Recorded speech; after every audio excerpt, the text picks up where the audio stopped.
Refraction from the same topic. ठीक है, आज जो है हम डिस्कस करने वाले हैं अबाउट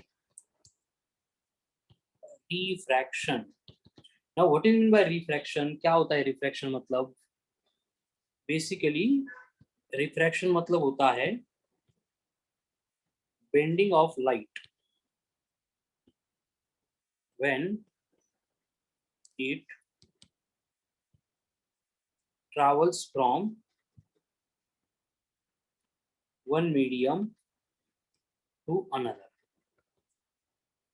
जब लाइट एक मीडियम से दूसरे मीडियम में ट्रैवल करती है तो ये ट्रैवलिंग करते टाइम लाइट की जो होने वाली बेंडिंग होती है उसको अपन कंसिडर करते हैं एज ए रिफ्रैक्शन। तो ये रिफ्रैक्शन में कंडीशन क्या होती है कि change in medium, change in medium is necessary. ठीक है, ये बेंडिंग जो है वो हर बार होनी चाहिए, ऐसे कुछ नहीं है। जैसे कि फॉर एग्जांपल एक आधी केस हम कंसीडर कर रहे हैं जहाँ पे क्या हो रहा है कि लाइट इंसिडेंट हो रहा है अलोंग नॉर्मल। तो अगर लाइट नॉर्मली इंसिडेंट होगा तो यहाँ पे एंगल ऑफ इंसिडेंस 0 रहेगा, एंड इसी पाथ के अलोंग लाइट ट्रेवल करेगा मतलब एंगल ऑफ रिफ्लेक्शन भी 0 रहेगा। तो यहाँ पे जो है लाइट की बेंडिंग होगी नहीं, लेकिन फिर भी इस केस को अपन रिफ्रैक्शन कंसिडर करते हैं। यानी यहाँ पे रिफ्रैक्शन होने के लिए कंपलसरी मीडियम का चेंज होना चाहिए। ठीक है, दैट इज मस्ट। तो ये जो रिफ्रैक्शन हम पढ़ने वाले हैं उसमें हमें सबसे पहले एक ट्रांसपेरेंट मीडियम कंसिडर करना पड़ेगा। तो जिस पॉइंट के ऊपर लाइट रे इंसिडेंट होता है वहां पे ये लाइट रे इंसिडेंट होगा और ये परपेंडिकुलर लाइन ये बनेगी नॉर्मल एन एन डैश। अब यहाँ पे इंसिडेंट रे ने नॉर्मल के साथ जो एंगल बनाया होगा दैट विल बिकम आई। अगर यहाँ पे ट्रांसपेरेंट मीडियम नहीं होता तो लाइट इस पाथ के अलोंग ट्रैवल करनी चाहिए थी, लेकिन मीडियम चेंज होने से लाइट क्या करता है अपने पाथ के अलोंग स्लाइटली बेंड होता है।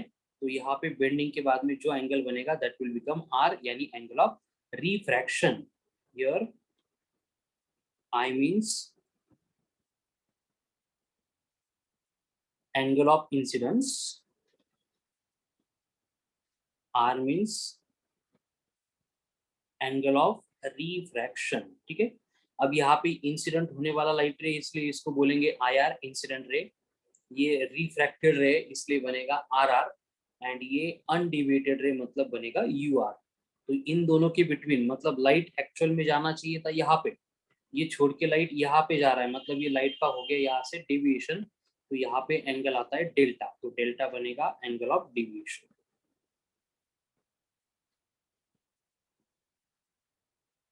तो in case of refraction this angle of deviation is given by I minus R. तो यहाँ पे रिफ्रैक्शन होता है मतलब क्या होता है कि ये सरफेस के ऊपर जो मीडियम है उसको अपन फर्स्ट मीडियम बोलेंगे, और यहाँ पे जो मीडियम है उसको अपन सेकंड मीडियम बोलेंगे। मतलब लाइट जो है वो एक मीडियम से दूसरे मीडियम में ट्रैवल कर रहा है। अब यहाँ पे ये जो ट्रैवलिंग हो रही है इस ट्रैवलिंग से होता क्या है कि wavelength, then speed, then direction of light changes on refraction। Refraction होने से लाइट की स्पीड, लाइट का वेवलेंथ, लाइट की डायरेक्शन मतलब फ्रीक्वेंसी छोड़ेंगे तो सारी बातें चेंज हो जाती है। तो यहाँ पे हम लिखेंगे कि frequency of light remains same on refraction. Refraction अगर हो गया तो लाइट की फ्रीक्वेंसी, ये सोर्स की प्रॉपर्टी होती है तो वो चेंज नहीं होगी, इट विल रिमेन सेम, वो कांस्टेंट रहेगी। ठीक है, तो रिफ्रैक्शन स्टडी करने के लिए हमें सबसे इंपॉर्टेंट टर्म का डिस्कशन करना पड़ता है and that is refractive index, जिसको अपन म्यू से डिनोट करते हैं। और ये रिफ्रैक्टिव इंडेक्स मतलब क्या होता है? रिफ्रैक्टिव इंडेक्स मतलब होता है light bending ability of the medium. Medium की लाइट बेंड करने की जो एबिलिटी है उसको बोला जाता है रिफ्रैक्टिव इंडेक्स। अब बेसिकली ये रिफ्रैक्टिव इंडेक्स जो है अपन इसको डिनोट करते हैं बाय म्यू, अगर एक मीडियम की होगी तो। लेकिन रिफ्रैक्शन में कंपलसरी क्या होता है कि लाइट फर्स्ट मीडियम में से सेकंड मीडियम में ट्रैवल करता है, तो इसको अपन बोलते हैं refractive index of second medium with respect to first. और इसको अगर कैलकुलेट करना है तो हमें क्या करना पड़ता है, refractive index of second medium upon refractive index of first medium, ये फॉर्मूला अप्लाई करना पड़ता है। बट यहाँ पे हम अगर बाकी जो चेंज होने वाली क्वांटिटीज है जैसे स्पीड है, वेवलेंथ है, उनसे अगर कनेक्ट करेंगे तो ये रिफ्रैक्टिव इंडेक्स बनेगा μ2 by μ1 equals to λ1 by λ2 equal to c1 by c2 equal to, हमें आगे स्नेल्स लॉ पढ़ना है, that will be sin I upon sin R that is equals to 1 upon sin IC that is equals to tan of IP। इतने सारे फॉर्मूले हैं जिनका use करके हम गिवन मीडियम की रिफ्रैक्टिव इंडेक्स कैलकुलेट कर सकते हैं। ठीक है, अब यहाँ पे देखो μ2 मतलब refractive index of second medium, μ1 मतलब refractive index of first medium. यहाँ पे जो λ1 है इसका मतलब wavelength of light in first medium, λ2 है it means wavelength of light in second medium, c1 का मतलब speed of light in first medium, c2 का मतलब speed of light in second medium, I मतलब एंगल ऑफ इंसिडेंस, R मतलब angle of refraction. Here IC जो है, इस IC का मतलब होता है क्रिटिकल एंगल, जो हम आज ही पढ़ने वाले हैं। एंड यहाँ पे IP का मतलब होता है पोलराइजिंग एंगल, जिसको अपन वेव ऑप्टिक्स डिस्कस करते टाइम पढ़ने वाले हैं। ठीक है, मतलब ये फॉर्मूला बस मैंने यहाँ पे लिख के दिया है, लेकिन इस टॉपिक में इसका कोई ज्यादा खास यूज नहीं होगा। तो इस तरह से ये फॉर्मूले हमें रिप्रेजेंट करते हैं कि ऑन रिफ्रैक्शन ये सारी प्रॉपर्टी चेंज होती है। तो कोई भी दो property of the given medium का कंपैरिजन अगर दिया है तो हम वहाँ पे जो भी अननोन क्वांटिटी है, फिर वो रिफ्रैक्टिव इंडेक्स है या फिर स्पीड है या फिर वेवलेंथ है, उसको अपन कैलकुलेट कर सकते हैं। ठीक है, तो आपको यहाँ पे याद रखना है कि ये जो रिफ्रैक्टिव इंडेक्स होती है ये एयर और वैक्यूम के लिए 1 होती है, for all other medium refractive index is greater then 1 होती है। ठीक है, जैसे अगर बात ग्लास की करेंगे तो सॉरी वाटर की करेंगे तो 3/2, अगर ग्लास की करेंगे तो 4/3। इस तरह से ये रिफ्रैक्टिव इंडेक्स डिफरेंट मीडियम के लिए वेरी होती है। ठीक है, हाईएस्ट होती है फॉर डायमंड 2.4 एंड ऑनवर्ड। अब सेम पार्ट है, रिफ्रैक्शन हम स्टडी करेंगे, जिसमें हमें एक मीडियम दिया जाएगा, जैसे कि ग्लास स्लैब अपन कंसिडर कर रहे हैं, रिफ्रैक्शन थ्रू ग्लास स्लैब। ये ग्लास स्लैब के थ्रू अगर रिफ्रैक्शन अपन डिस्कस कर रहे हैं, तो ये ग्लास स्लैब के थ्रू के थ्रू क्या होता है कि यहाँ पे सपोज लाइट इंसिडेंट हो गई, ये नॉर्मल आ गया, लाइट रिफ्लेक्ट होके यहाँ पे इंसिडेंट हो गई, ये दूसरा नॉर्मल आ गया, फिर लाइट बेंड होके इधर जा रही है। तो यहाँ पे जो एंगल ऑफ इंसिडेंस होता है, यहाँ पे जो एंगल ऑफ इमर्जेंस होता है, तो ये angle of incidence is equals to angle of emergence रहेगा हर बार, अगर ये ग्लास की स्लैब की जो फेसेस है वो अगर पैरेलल है, तो पैरेलल फेस है तो उस केस में I इक्वल्स टू बनेगा E, एंड यहाँ पे जो एंगल रहेगा R, वही एंगल यहाँ पे फॉर्म होगा R। तो इस केस में हमने देखा कि अगर पैरेलल फेसेस से में, तो वहां पे जो है I इक्वल्स टू E रहता है। उसी तरह से अगर आपको कोई ऑब्जेक्ट देखना है एक पर्टिकुलर दूसरा मीडियम में, जैसे कि ग्लास स्लैब ही दी है, तो यहाँ पे सपोज कोई ऑब्जेक्ट बॉटम में रखा है, तो इसको अपन बोल रहे हैं जैसे कि ऑब्जेक्ट O, और यहाँ पे एक पॉइंट सरफेस पे दिया है E। तो अगर यहाँ पे हम ये ऑब्जेक्ट से यहाँ पे आने वाली लाइट है, ऑब्जेक्ट से आने वाली ये लाइट है यहाँ पे ड्रॉ करेंगे, तो रिफ्रैक्शन की वजह से ये लाइट इधर बेंड होगी, एंड यहाँ पे अगर हमें ऑब्जेक्ट का इमेज कहाँ पे मिलती है वो फाइंड करने के लिए इसको बैकवर्ड प्रोड्यूस करेंगे, तो हमें ऑब्जेक्ट की इमेज यहाँ पे मिल रही है, मतलब ऐसे अपियर होगा कि इमेज इज प्लेस्ड हियर, मतलब ये इमेज यहाँ पे इसलिए ऐसे लगेगा कि ऑब्जेक्ट जो था वो इसी प्लेस पे था। तो यहाँ पे जो है बेसिकली डायग्राम में अगर देखेंगे तो जो ऑब्जेक्ट प्लेस किया है उसकी रियल डेप्थ अगर देखेंगे तो वह है ए, लेकिन जो हमें अपेयर हो रही है तो ये अपरेंट डेप्थ जो है वो बनेगी ए आई। एंड इन दोनों के बारे में अगर हमें इंफॉर्मेशन दी है, तो उस केस में रिफ्रैक्टिव इंडेक्स अगर हमें कैलकुलेट करनी है, तो हम real depth upon apparent depth ये फॉर्मूला भी यूज कर सकते हैं टू कैलकुलेट रिफ्रैक्टिव इंडेक्स, अगर हमें ये डेप्थ के फॉर्म में डेटा दिया जा रहा है तो।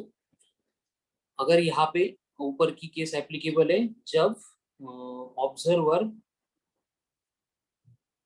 Observer is in rarer medium, observer अगर रेरर मीडियम में है एंड ऑब्जेक्ट अगर डेंसर मीडियम में है तो। लेकिन अगर वहां पे अगर आपको बोला जा रहा है कि observer is in denser medium,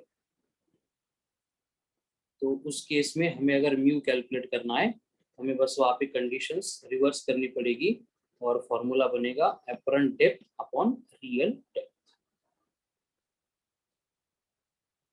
मतलब ऑब्जेक्ट अगर रेयर मीडियम में है एंड जो ऑब्जर्वर है वो अगर डेंसर में गया तो उस केस में हमें बस ये इंटरचेंज करना पड़ता है। ठीक है, तो इस तरह से ये सारा डिस्कशन जो है उससे हम refractive index for the given medium calculate कर सकते हैं। अब ये रिफ्रैक्शन रिलेटेड फिनोमिनन को हमें डिस्कस करना है, जिसमें नेक्स्ट इंपॉर्टेंट फिनोमिनन आता है and that is total internal reflection.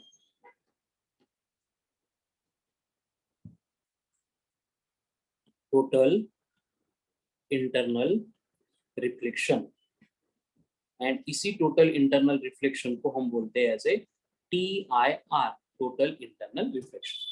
अभी टोटल इंटरनल रिफ्लेक्शन पढ़ने के लिए सबसे पहले हम अगर रिफ्रैक्शन को ध्यान से देखेंगे तो रिफ्रैक्शन में क्या होता है, देखो वहां पे एक कंडीशन होती है कि when light travels from rare to denser it bends towards north, and वहां पे अगर लाइट को अपोजिट डायरेक्शन में भेज देंगे, मतलब when light travels from denser to rarer it bends away from normal। ठीक है, ये रिफ्रैक्शन के रूल है कि लाइट अगर रेयर को डेंसर जा रही है तो वहां पे वो नॉर्मल के टुवर्ड्स बेंड होगी, एंड अगर डेंसर टू रेयर जा रही है तो it will bend away from the normal. तो वहां पे अगर हम एक बेसिक कंडीशन एज्यूम करेंगे कि जैसे एक ट्रांसपेरेंट सरफेस है, नीचे जो है वो आपको डेंसर मीडियम दिया है, ऊपर जो है वो आपको रेयर मीडियम दिया है, और इस मीडियम में जो है लाइट आके इंसिडेंट होने वाली है, तो यहाँ पे हमने नॉर्मल ड्रॉ किया है। तो हम क्या करेंगे, सपोज एक पर्टिकुलर किसी भी एंगल ऑफ इंसिडेंस जिसको अपन I1 बोल रहे हैं, लाइट अगर इंसिडेंट हो गई तो यहाँ पे एक्चुअली मीडियम चेंज नहीं होता, तो लाइट इस पाथ से जाना चाहिए था, लेकिन अकॉर्डिंग टू दिस स्टेटमेंट अगर लाइट डेंसर टू रेयर जाइए, रेयर जा रही है तो light will bend in this direction, जो नॉर्मल से अवे बेंड हो रही है। अगर मैं नेक्स्ट स्टेप में और थोड़ा एंगल ऑफ इंसिडेंस बढ़ाऊंगा जिसको मैं I2 बोल रहा हूँ, तो ये लाइट है और थोड़ी बेंड हो जाएगी। इसके बाद अगर मैं और थोड़ा एंगल ऑफ इंसिडेंस बढ़ाऊंगा तो ये पर्टिकुलर केस में ये लाइट जो है वो इस तरह से सरफेस के अलोंग ट्रेवल करेगी, मतलब नॉर्मल के साथ 90 डिग्री का एंगल बनाएगी। तो उस केस में जो एंगल ऑफ इंसिडेंस यहाँ पे बनता है उसको अपन बोलते हैं IC, एंड ये IC का मतलब होता है critical angle, and critical angle यानी IC। अब ये एंगल मतलब क्या है, अगर डायग्राम से इसको अगर थोड़ा एक्सप्लेन करेंगे तो हमें समझ में आ रहा है कि the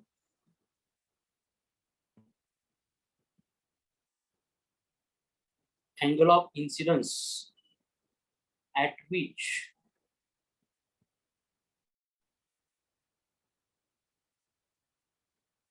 angle of refraction becomes 90 degree when light travels from denser to rarer medium।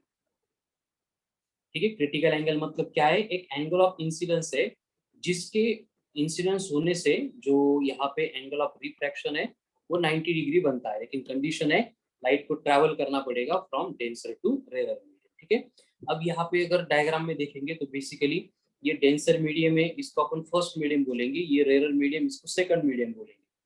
तो यहाँ पे जो रिफ्रैक्शन में स्नेल्स लॉ होता है रिफ्रैक्शन प्रूव करने के लिए, μ2 अपॉन μ1 is equals to sine I upon sine R।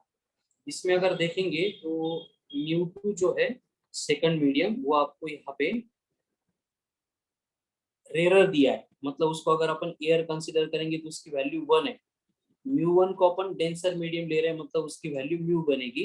आपको आर मतलब 90 डिग्री दिया है एंड आई को बोला गया है आईसी। तो ये सारी वैल्यूज अगर ऊपर पुट कर देंगे तो यहाँ पे बनेगा equation 1/μ equal to sine IC, यानी mu is equals to 1/sin of IC.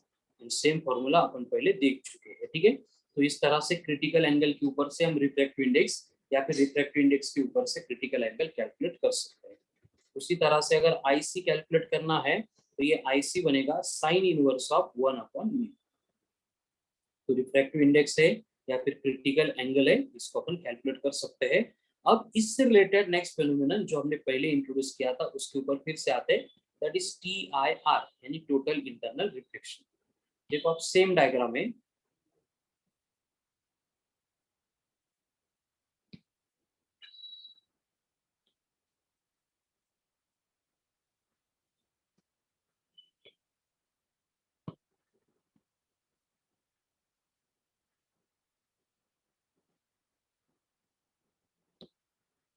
Same diagram को मैंने यहाँ पे कॉपी कर लिया है। अब देखो इस डायग्राम में अगर मैं और एक कंडीशन यहाँ पे लेके आऊंगा, मतलब जो एंगल ऑफ इंसिडेंस यहाँ पे था उससे और थोड़ा एंगल ऑफ इंसिडेंस अगर बढ़ाऊंगा, मतलब इस केस में मैंने क्या किया है, जो एंगल ऑफ इंसिडेंस है वो ग्रेटर देन क्रिटिकल एंगल लिया है। तो उस केस में क्या होगा कि जो लाइट रे यहाँ पे इंसिडेंट हो रहा है वो सेकंड मीडियम में, रेयर मीडियम में एंटर किए बिना इसी मीडियम में वापस आ जाएगा। एंड इसी को बोला जाता है टोटल इंटरनल रिफ्लेक्शन, जिसको अपन डिफाइन कर सकते हैं कि when light incident at an angle of incidence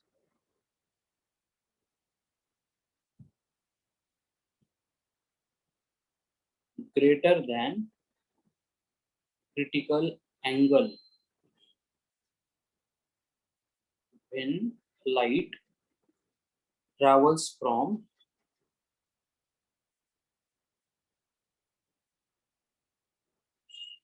denser medium to rarer medium, whole light get reflected back into same medium। And इसी फिनोमिनन को बोला जाता है as a total internal reflection, ठीक है। तो लाइट जो है सेम मीडियम में वापस पूरी की पूरी रिफ्लेक्ट होती है, बेंड होती है, this will become total internal reflection. अब ये टोटल इंटरनल रिफ्लेक्शन होने के लिए दो ही कंडीशन है, एक तो light denser to rare travel करनी चाहिए एंड दूसरा light must incident at an angle of incidence which is greater than critical angle. तभी सिर्फ उसी केस में यहाँ पे जो है ये TIR वाला टोटल इंटरनल रिफ्लेक्शन वाला फिनोमेनन हैपन होगा, ठीक है। अब आते हैं इसके एप्लीकेशंस। तो ये सारे एप्लीकेशंस है, आपको इन डिटेल में एक बार उसको थ्योरेटिकल क्वेश्चन आ गया तो उसके लिए बुक में से रीड करना है। ऑप्टिकल फाइबर, अभी ऑप्टिकल फाइबर मतलब क्या है कि मॉडर्न वायरलेस कम्युनिकेशन में हम इसको यूज करते हैं, जिसमें क्या होता है इस तरह की कोर लेते हैं और एक कोर के ऊपर एक क्लैडिंग होती है, और ये क्लैडिंग में से जब भी लाइट रे यहाँ पे हमें पास करना है, जैसे कि लाइट रे यहाँ पे इंसिडेंट हो गया तो ये कोर है, ये क्लैडिंग है, तो यहाँ पे कोर का जो रिफ्रैक्टिव इंडेक्स है क्लैडिंग से ज्यादा होती है, इसलिए यहाँ पे लाइट रे अगर क्रिटिकल एंगल से ज्यादा एंगल से इंसिडेंट हो गया तो ये दूसरे मीडियम में जाता ही नहीं है, इसी मीडियम में इस तरह से रिफ्लेक्शन परफॉर्म करता है। एंड इसकी जो स्पीड होती है वो सेम होती है एज दैट ऑफ लाइट। तो अगर हम ये इसको कम्युनिकेशन के लिए यूज करेंगे तो हमारी कम्युनिकेशन की स्पीड भी जो है वो लाइट की स्पीड इतनी बनती है, ठीक है। उसी तरह से प्रिज्म, बाइनोकुलर से या फिर पेरिस्कोप है, इस तरह के एप्लीकेशन में भी हम जो है इस टोटल इंटरनल रिफ्लेक्शन वाले फिनोमेनन को यूज करते हैं, ठीक है। अब ये टोटल इंटरनल रिफ्लेक्शन होने के बाद हम नेक्स्ट पॉइंट डिस्कस करने वाले हैं, जिसमें भी डिस्कस करना है refraction of light through curve surface. अब बेसिकली जैसे हमने reflection through curve surface last lecture देखा था, उसी तरह की कंसेप्ट है, बस यहाँ पे रिफ्लेक्शन की जगह पे होने वाला है रिफ्रैक्शन, यानी कि लाइट जो है वो दूसरे मीडियम में एंटर करने वाला है, और इस पर्टिकुलर केस में जो है लाइट की जो होने वाली बेंडिंग है हमें वो डिस्कस करना है। ठीक है, तो उसके लिए हम देखेंगे पहले कि refraction through single curve surface. इसका कोई भी एप्लीकेशन नहीं है, लेकिन जो लेंस होता है, लेंस के सारे फॉर्मूले जो है वो इसी कंसेप्ट को ध्यान में रखते हुए बनाए गए हैं। ठीक है, refraction through single curve surface, यानी कि सपोज अब यहाँ पे एक सिंगल कर्व सरफेस दिया है, ये उसका पोल हो गया, यहाँ से लाइन पास होगी, ये प्रिंसिपल एक्सिस हो गया, देन ये बन गया उसका सेंटर ऑफ कर्वेचर, एंड यहाँ पे कहीं पे उसका फोकस है।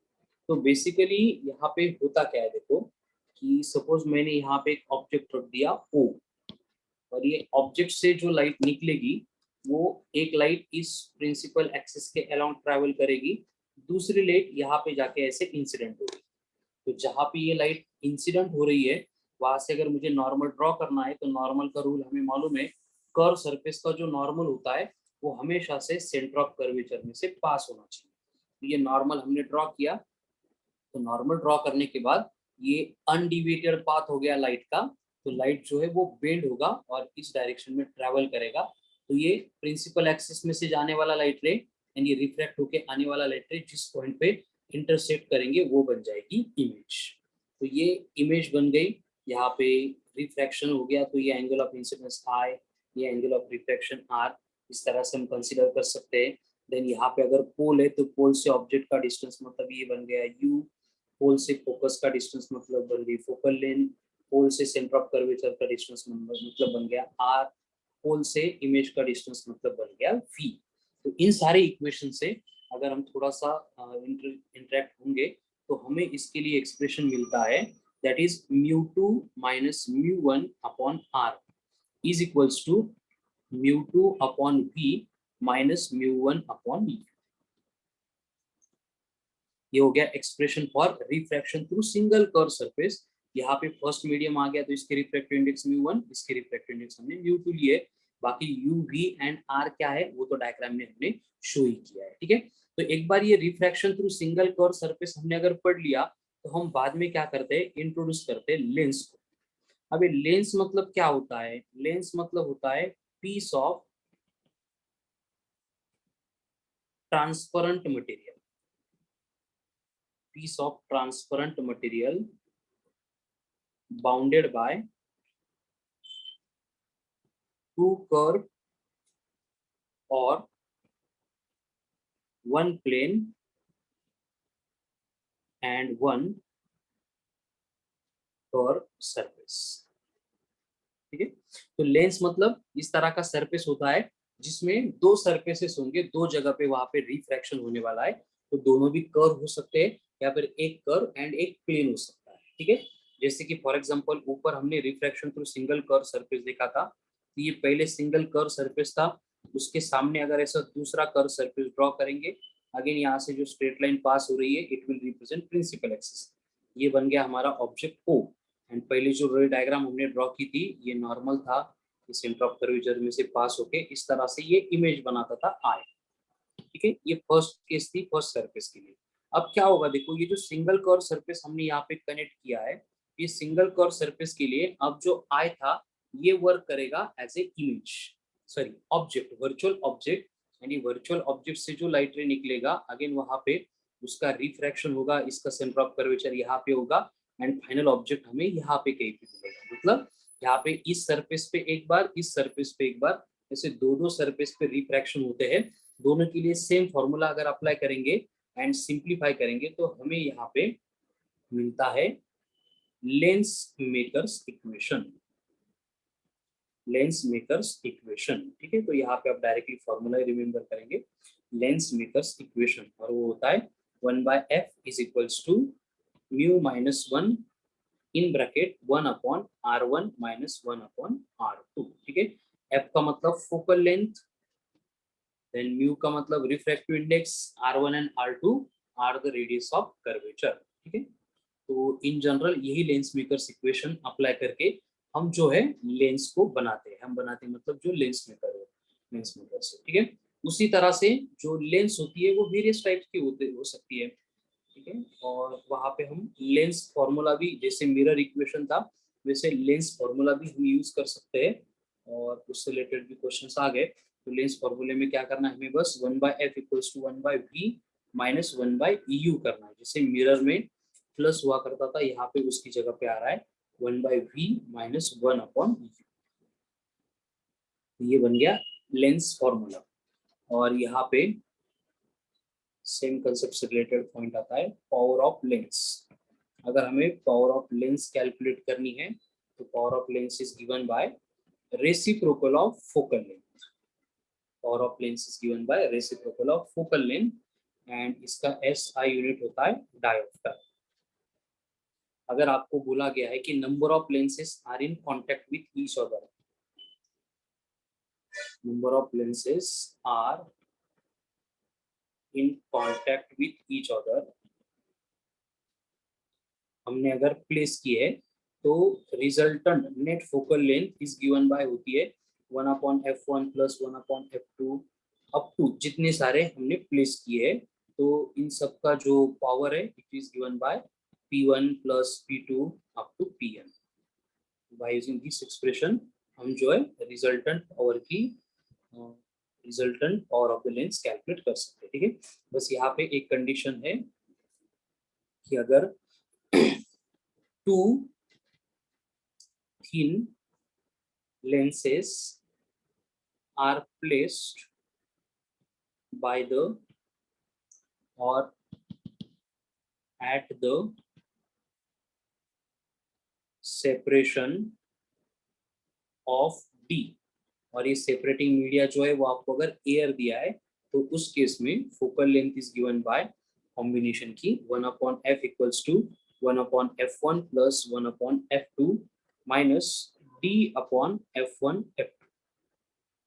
इसको अगर पावर के फॉर्म में अगर सिंप्लीफाई करना है तो ये पावर बनेगा p1 plus p2 minus of d into p1 p2। तो इस तरह से लेंस से रिलेटेड अगर कुछ भी डिस्कशन दिया जा रहा है तो यही फॉर्मूले यूज करके हमें उसको सिंप्लीफाई करना है, ठीक है। अब यहाँ पे टाइप ऑफ लेंस है, उसमें कुछ खास नहीं है, ठीक है ना। वेरियस टाइप के, जैसे कि concave convex, plano concave, plano convex, इस तरह के लेंस के टाइप्स होते हैं, बुक में आपको दिया है, एक बार उसको आप रीड करेंगे, ठीक है। सो नेक्स्ट इंपॉर्टेंट पॉइंट आता है from the topic, that is dispersion of light.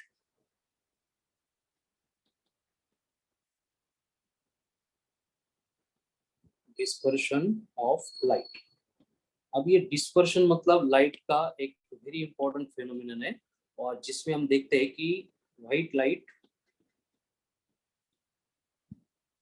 Get separated into its 7 constituent colors after passing through prism. तो इस फेनोमेनन को बोला जाता है बेसिकली डिस्पर्शन। हर बार प्रिज्म नहीं, दूसरे भी इंस्ट्रूमेंट का यूज करके हम लाइट का डिस्पर्शन कर सकते हैं, लेकिन बेसिक एप्लीकेबल जो है वो प्रिज्म होता है, तो हम इसको प्रिज्म से रिलेटेड ही डिस्कस करेंगे, ठीक है। तो इसके लिए हमें पढ़ना पड़ेगा प्रिज्म। फिर से प्रिज्म मतलब क्या है, प्रिज्म मतलब वही कि एक ट्रांसपेरेंट पीस है जिसको अपन बनाते हैं, और बनाते टाइम इस तरह का स्ट्रक्चर होता है जिसमें इसमें क्या होते हैं, टू ट्रायंगल्स होते हैं, जो एक सामने दिख रहा है फ्रंट एंड ठीक इसके पीछे होगा, एंड उसके साथ 3 रेक्टेंगल्स होते हैं, ठीक है।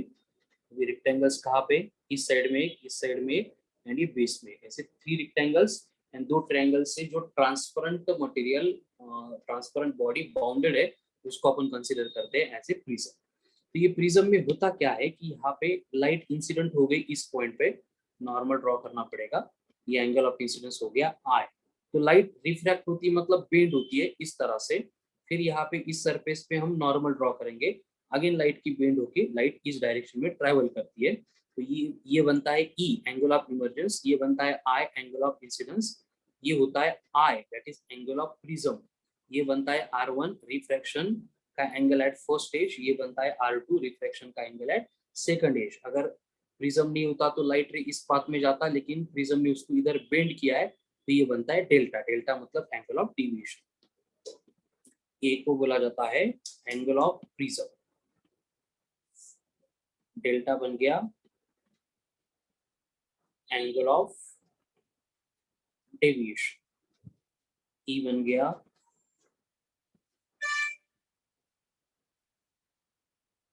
एंगल ऑफ इमर्जेंस, आई बन गया एंगल ऑफ इंसिडेंस। ठीक है, एंड जिस दोनों साइड पे ये रिफ्रैक्शन हो रहा था उसको बोला जाता है as a refracting edges of the prism, prism की रिफ्रैक्टिंग एजेस। तो बेसिकली होता क्या है, देखो हम पहले भी यहाँ पे देख चुके हैं कि रिफ्रैक्टिव इंडेक्स एंड वेवलेंथ जो है वो एक दूसरे के साथ इनवर्सली प्रोपोर्शनल है। इसलिए क्या होता है कि जिसकी वेवलेंथ मिनिमम है उसके लिए रिफ्रैक्टिव इंडेक्स मैक्सिमम होती है। रिफ्रैक्टिव इंडेक्स मैक्सिमम हो गई मतलब वहां पे जो लाइट की होने वाली बेंडिंग है वो भी मैक्सिमम होगी। उसी तरह से अगर जिसकी वेवलेंथ मैक्सिमम है उसके लिए रिफ्रैक्टिव इंडेक्स मिनिमम बनेगी, और रिफ्रैक्टिव इंडेक्स अगर मिनिमम हो गई तो अगेन लाइट की होने वाली जो बेंडिंग है वो भी मिनिमम रहेगी। अब हमें मालूम है कि लाइट में 7 कलर होते हैं, violet, indigo, blue, green, yellow, orange and red. विपचर ये विजिबल स्पेक्ट्रम है जिसमें इसकी वेवलेंथ जो है वो मिनिमम है एंड रेड की जो है वो मैक्सिमम है। इसलिए क्या होता है कि जब भी लाइट प्रिज्म में से पास होती है और उनका होता है डिस्पर्शन, इस तरह से फिर से लाइट आके इंसिडेंट हो गई, जहाँ पे इंसिडेंट हो गई हमने नॉर्मल ड्रॉ किया, ये बन गया एंगल ऑफ इंसिडेंस आई, ये लाइट रे की डायरेक्शन, ये रिफ्रैक्ट होके इस डायरेक्शन में आ गया। ठीक है, फिर यहाँ पे दूसरा नॉर्मल अगेन लाइट रिफ्लेक्ट होके, सपोज कुछ लाइट इधर गया, कुछ इधर गया, कुछ इधर गया, ऐसे हमने अज्यूम किया है कि डिफरेंट कलर से डिफरेंट डायरेक्शन में ट्रैवल करेंगे। तो यहाँ पे सबसे ज्यादा बेंडिंग किसकी होगी, जिसकी वेवलेंथ मिनिमम थी, यहाँ पे लिखा है देखो लैम्डा मिनिमम बेंडिंग मैक्सिमम, इसलिए ये रहेगा वॉयलेट एंड ये रहेगा रेड, एंड इसके सेंटर में इन बिटवीन जो रहता है वो बनेगा येलो हमेशा सी। तो यहाँ पे जो है प्रिज्म रिलेटेड डिस्कशन करते टाइम हमें I plus E is equals to A plus delta, ये एक्सप्रेशन हर बार यूज करना पड़ता है व्हाइल सॉल्विंग द क्वेश्चन। ठीक है, अब इसको कैसे प्रूव किया, एकदम सिंपल स्टेप्स भी है लेकिन वो ज्यादा कुछ इंपॉर्टेंट नहीं है इसलिए मैं इसको स्किप कर रहा हूँ। मीनिंग्स तो मालूम है, आई मतलब एंगल ऑफ इंसिडेंस, ई मतलब angle of emergence, A is the angle of prism and delta is the deviation. ठीक है, लाइट के पाथ के अलग जो हो गया था वो डेविएशन। तो इसी इक्वेशन को एज्यूम करके हमें ए की वैल्यू मिलती है that is R1 plus R2, मतलब ये R1 है एंड ये R2 है। तो अगर वहां पे डेविएशन मिनिमम है, अगर एज्यूम करेंगे हम, मतलब delta is nothing but delta minimum है, तो R1 plus R2 is equals to होता है E। एंड इसको अगर एज्यूम करेंगे तो यहाँ पे I इक्वल्स टू ऑलवेज मिलता है E, मतलब angle of incidence and angle of emergence जो है वो सेम रहते हैं। एंड इनको अगर अप्लाई करेंगे तो इनको अप्लाई करके हमें मिलता है सबसे इंपॉर्टेंट प्रिज्म फॉर्मूला। और ये जो प्रिज्म फॉर्मूला होता है वो होता है mu is equals to sine of A plus delta minimum divided by 2 divided by sine of A bye.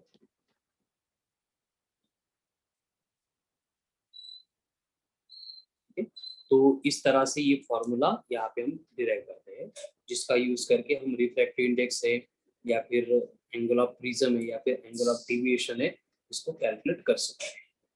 अगर क्वेश्चन में हमें क्लियरली मेंशन किया है कि प्रिज्म अगर थीन है, थीन प्रिज्म है मतलब जिसमें एंगल ऑफ प्रिज्म अगर स्मॉल है, तो उस केस में जो डेविएशन होता है delta, it is given by, उसके लिए फॉर्मूला होता है A in bracket mu minus 1, और ये delta equals to A in bracket mu minus 1 से हम जो भी डेविएशन है वो कैलकुलेट कर सकते हैं इन केस ऑफ थीन प्रिज्म। अब यहाँ पे इससे रिलेटेड नेक्स्ट पॉइंट आता है that is angular dispersion, angular dispersion. और ये जो एंगुलर डिस्पर्शन होता है basically it is denoted by theta, and angular dispersion theta मतलब क्या होता है, angular separation, angular separation between two extreme colours of light, जो लाइट के दो एक्सट्रीम कलर्स है उसमें जो एंगुलर सेपरेशन होता है उसको बोला जाता है एंगुलर डिस्पर्शन। ठीक है, अब ये एंगुलर सेपरेशन मतलब जो डेविएशन अपन उसको बोलते हैं, तो बेसिकली यहाँ पे जो डेविएशन होता है उसको अगर कैलकुलेट करेंगे तो हमें एक्सप्रेशन मिलता है। एक्सट्रीम कलर कौन है, सबसे ज्यादा बेंडिंग हो गई है वॉयलेट की, सबसे कम है रेड की, ये बन गया delta V minus delta R is equals to A in bracket mu V minus mu R, ये बन गया एंगुलर डिस्पर्शन। देन इससे रिलेटेड और एक कंसेप्ट आती है that is dispersive power of the prism denoted by omega.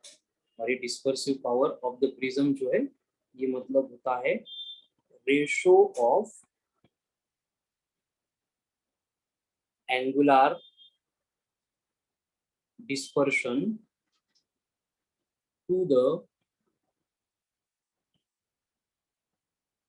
deviation of mean color. Okay? Omega is equals to ratio of angular dispersion यानी del v minus del r divided by del y, यानी कि mu v minus mu r upon mu y minus 1। ठीक है, by using this expression हम जो है यहाँ पे डिस्पर्सिव पावर कैलकुलेट कर सकते हैं।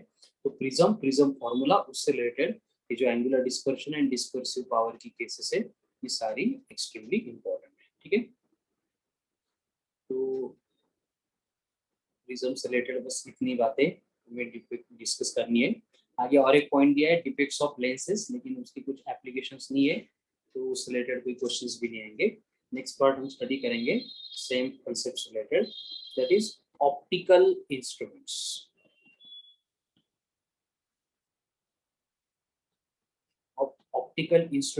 ऑप्टिकल इंस्ट्रूमेंट का मतलब होता है ऐसे इंस्ट्रूमेंट जो लाइट एंड लाइट के बिहेवियर के ऊपर वर्क करते हैं। तो हमें यहाँ पे जो है बेसिकली डिस्कशन करना है अबाउट माइक्रोस्कोप। अरे माइक्रोस्कोप में हम दो टाइप के माइक्रोस्कोप देखेंगे, एक बनेगा सिंपल माइक्रोस्कोप और दूसरा होगा कंपाउंड माइक्रोस्कोप। और उसके बाद में हम डिस्कशन करेंगे अबाउट टेलीस्कोप। तो यहाँ पे ये ऑप्टिकल इंस्ट्रूमेंट की केस में सिर्फ जो है मैग्नीफाइंग पावर जो है एंड उसकी जो फॉर्मूला है उससे रिलेटेड ही क्वेश्चन आता है एंड वही बात इंपॉर्टेंट है। ठीक है, इनके अबाउट जनरल आइडिया तो हमें है ही, माइक्रोस्कोप मतलब ऑप्टिकल इंस्ट्रूमेंट है जिसका यूज करके हम स्मॉल ऑब्जेक्ट को मैग्नीफाई करके देख सकते हैं। टेलीस्कोप मतलब जो इंटरस्टेलर लार्ज हेवी बॉडीज होती है उनको हम टेलीस्कोप में क्या करते हैं एकदम अपने आंखों से देख सके इतने छोटे पार्ट में उसको देखते हैं। ठीक है, तो जो अपन यहाँ पे मैग्नीफाइंग पावर कंसीडर करने वाले हैं,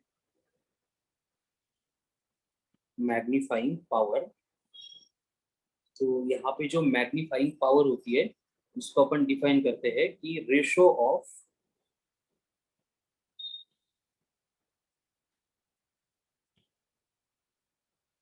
visual angle made by the image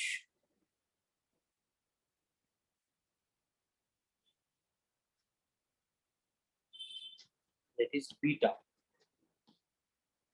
to the visual angle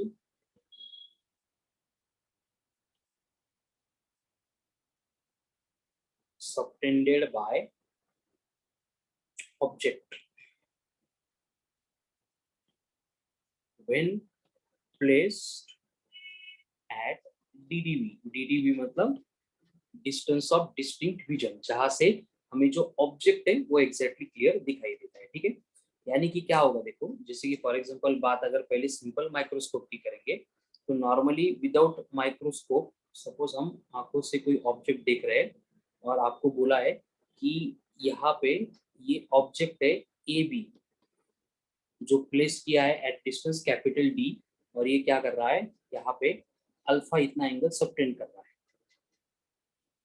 इसको अल्फा बोलते हैं। ठीक है, यहाँ पे अल्फा इतना एंगल सबटेंड कर रहा है एंड उसी केस में अगर हमने ये ह्यूमन आई है इसके पीछे, ये एज्यूम करो ह्यूमन आई है एंड हमने क्या किया सेम ऑब्जेक्ट को देखने के लिए आई के सामने आईज के सामने एक माइक्रोस्कोप मतलब एक सिंगल बायकॉन्वेक्स लेंस प्लेस कर दो।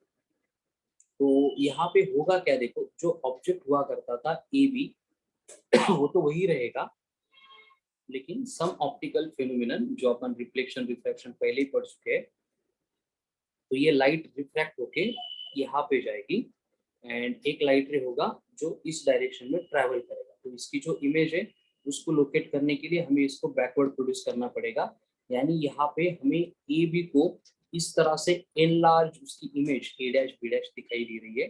तो इस पर्टिकुलर केस में जो एंगल बना है that will be the beta. तो यहाँ पे अगर मैग्नीफाइंग पावर यानी एमपी हमें कैलकुलेट करना है, तो ये मैग्नीफाइंग पावर बनेगी beta upon alpha in case of simple microscope. ठीक है, तो इस तरह से ये मैग्नीफाइंग पावर हम कैलकुलेट करेंगे, और मैग्नीफाइंग पावर कैलकुलेट कर ली, फिर ऑब्जेक्ट की पोजीशन, देन उसकी जो इमेज की पोजीशन है वो हम यहाँ पे कैलकुलेट कर सकते हैं इन केस ऑफ सिंपल माइक्रोस्कोप। अभी सिंपल माइक्रोस्कोप की तरह अगर आपको बोला गया है कि कंपाउंड माइक्रोस्कोप है, अब simple microscope and compound microscope, इसमें बेसिक डिफरेंस क्या है कि सिंपल माइक्रोस्कोप में हम एक ही लेंस यूज करते हैं एंड कंपाउंड माइक्रोस्कोप में हम करते हैं दो दो लेंस यूज। ये प्रिंसिपल एक्सिस बना दिया, छोटी लेंस होती है एक बड़ी लेंस होती है, इस तरह के कॉम्बिनेशन को हम एक ट्यूब में फिक्स कर देते हैं, तो इसको बोला जाता है एज ए कंपाउंड माइक्रोस्कोप। अब जो ऑब्जेक्ट के पास होता है उसको बोला जाता है ऑब्जेक्टिव, जो आई के नियर होता है उसको बोला जाता है आई पीस। ये ऑब्जेक्टिव हो गया, ये आई पीस हो गया। अब होगा क्या, देखो बेसिकली जो ऑब्जेक्ट के पास में हमने ऑब्जेक्टिव रखा है वहां पे एक ऑब्जेक्ट अगर हम प्लेस करेंगे ए बी, तो अगेन यहाँ पे सेम स्ट्रक्चर होने वाला है। इस ए बी की जो है इमेज फॉर्म होगी, और उस इमेज को फॉर्म करने के लिए हम ये जो रिफ्रैक्टेड लाइट रे है इनको बैकवर्ड प्रोड्यूस करेंगे, तो यहाँ पे इसकी इमेज बन गई ए डैश बी डैश। अब ये ए डैश बी डैश से जो लाइट रे निकलेंगे,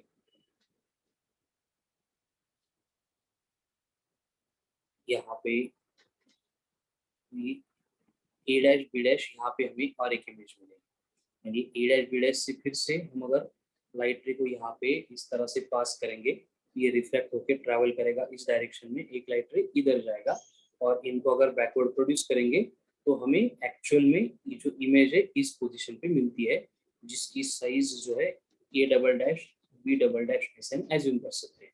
ये कब, अगर सिंपल वहां पे सिर्फ एक ऑब्जेक्टिव होता तो, लेकिन ये ऑब्जेक्टिव के आगे आईपीस होने की वजह से हमें इतनी एनलार्ज इमेज यहाँ पे मिलती है।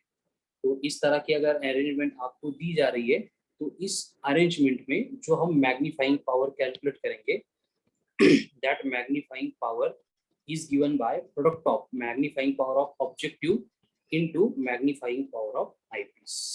ठीक है, तो ये दोनों के मैग्नीफाइंग पावर का प्रोडक्ट मतलब नेट इस डिवाइस की मैग्नीफाइंग पावर होती है। ठीक है, तो इसको कैलकुलेट करने के लिए हम वन बाय वन जो है ऑब्जेक्टिव की पहले, देन आईपीस की पहले कैलकुलेट करके यहाँ पे मैग्नीफाइंग पावर कैलकुलेट करते हैं। बस इतना ही डिफरेंस है कंपाउंड माइक्रोस्कोप में एंड सिंपल माइक्रोस्कोप में। एंड इसके बाद में अगर देखेंगे तो नेक्स्ट डिवाइस आता है दैट इज टेलीस्कोप।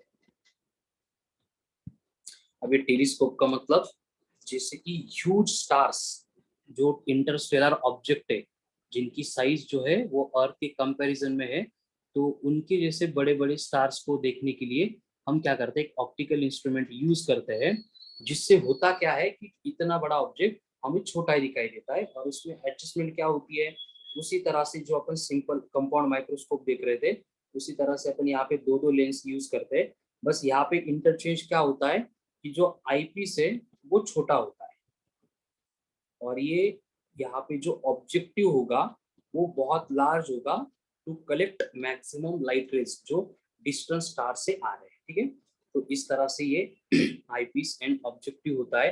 तो यहाँ पे जो मैग्नीफाइंग पावर होती है वो होती है focal length of objective divided by focal length of eyepiece. Telescope की केस में यहाँ पे मैग्नीफाइंग पावर कैलकुलेट करने का एकदम सिंपल रिलेशन है, ये ऑब्जेक्टिव की फोकल लेंथ अपॉन आईपीस की फोकल लेंथ। और यहाँ पे जो लेंथ ऑफ टेलीस्कोप है, अगर इससे रिलेटेड कुछ क्वेश्चन आ रहा है कि लेंथ ऑफ टेलीस्कोप अगर हमें कैलकुलेट करनी है तो उस केस में ये लेंथ के लिए एक्सप्रेशन बनता है FO + FE।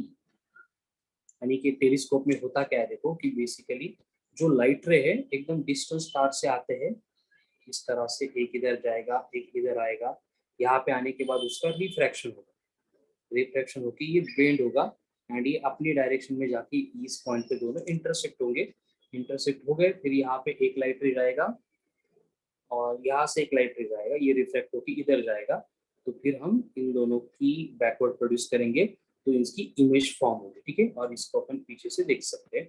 इस तरह से ये टेलीस्कोप वर्क करता है। इन दोनों की बिटवीन का जो सेपरेशन है that will be the length of telescope, ठीक है। फिर यहाँ पे ये ऑब्जेक्टिव की होगी फोकल लेंथ, यहाँ पे ये आई पीस की। तो इनकी वर्किंग से रिलेटेड ज्यादा डिटेल में क्वेश्चंस एप्लीकेशन बेस्ड नहीं आते, इससे रिलेटेड जो है बस हमें मैग्निफिकेशन रिलेटेड क्वेश्चंस को ही प्रिपेयर करना है, उससे रिलेटेड क्वेश्चन के ऊपर ही फोकस करना है, ठीक है। So this is all about optics, यानी कि हमें ये जो रे ऑप्टिक्स का पार्ट था उसमें बस इतना ही सिलेबस है और इतनी सिलेबस से रिलेटेड डिस्कशन करना था, जिसमें रिफ्लेक्शन तक का पार्ट हम कल डिस्कस कर चुके हैं एंड जो रिफ्रैक्शन का पार्ट था वो हमने आज के लेक्चर में यहाँ पे कंप्लीट किया है।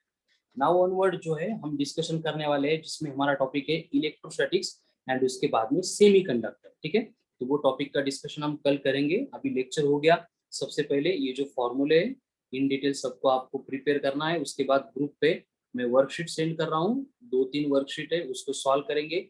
जो सॉल्व नहीं आ रहे हैं उसके डाउट सेंड करेंगे। देन एट नाइट जो टेस्ट होती है हमारी DT, वो DT में असाइन करूंगा सेम पार्ट के ऊपर। टेस्ट आपको देनी है, टेस्ट की वैलिडिटी कल सेम लेक्चर के टाइम तक मैं रख रहा हूँ, ठीक है। सो यहाँ पे ऑप्टिक्स का डिस्कशन कंप्लीट होता है। Remaining part will continue on tomorrow's lecture जिसमें हम इलेक्ट्रोस्टैटिक्स का डिस्कशन शुरू करने वाले हैं। Got it? Yes, sir.